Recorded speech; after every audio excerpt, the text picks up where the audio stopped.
I'm curious to hear what you've heard from voters out there. It certainly does seem like a 50-50 split at this point. This vote on the Brexit referendum could really go either way. Yes, it will be very, very tight. And President Obama will be traveling to the UK in April to try to lobby them to stay inside the EU as well. But it's something that everyone is talking about. When I was in London, I was surprised that it was on the news every day, in the newspapers, and in conversations on the street.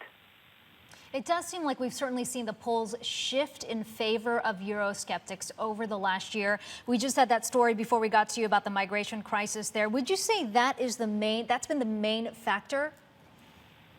The migration crisis is something that people can relate to because they're fearful of losing jobs. Everyone's been going through a tough time. And that's something that they can see physically on television, that these people might be coming to their countries and create terrorism as well. There's all sorts of negative connotations related to that.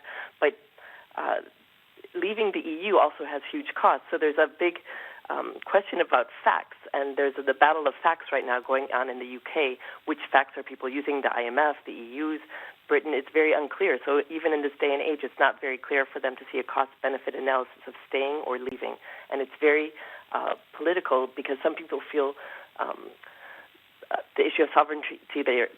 Someone said to me, we want to get our sovereignty back. So this idea of pooling sovereignty with Europe in some quarters is losing its sparkle. So let's say, just consider that this referendum passes, that it leads to a Brexit. We want to look at the impact on Asia here. And you say that UK would actually have an easier time negotiating a free trade agreement with countries like Australia and Japan. Yes, because Australia and Japan don't have so much agricultural issues that the UK has to deal with, and those would be easier to make for Britain to renegotiate. But the highest priority for the UK would be to renegotiate the deal with the EU for free trade, and some analysts have said that will take up to 10 years.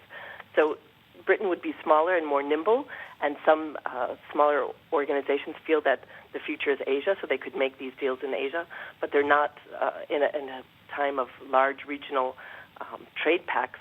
Britain would be really an outsider and very small and lower on the list of priority for negotiating. You say the UK hasn't managed to trade negotiations on its own for 40 years. So what will this look like? I mean, we're talking just in the region here in Asia. You say it could benefit Australia and Japan. What about some other countries and trade deals that could be in place with the UK there? Well, trade deals do take a lot of time, excuse me, and as I said earlier, that the priority would be the EU, so one growth area in the UK would be trade negotiators, and the more the merrier because they will really need them. They haven't, as I said, negotiated one on their own for 40 years, but having said that, they have experienced trade negotiators in Brussels, and they would have to really... First priority would be the EU. It wouldn't really affect the U.S. as much, and in Asia, I don't know with TPP how the Asians would see Britain. It would be a far lower priority. Okay, and just very quickly, Teresa, would you say this really just comes down to voter turnout? If we're talking about a 50-50 split here, this could really go either way. It will depend on the weather. That's what people are saying. People 50 and over will probably, be very good voters and get out and vote, but the younger people who would probably be more pro-EU, if the weather's bad, they'll stay home. So it really depends on the weather.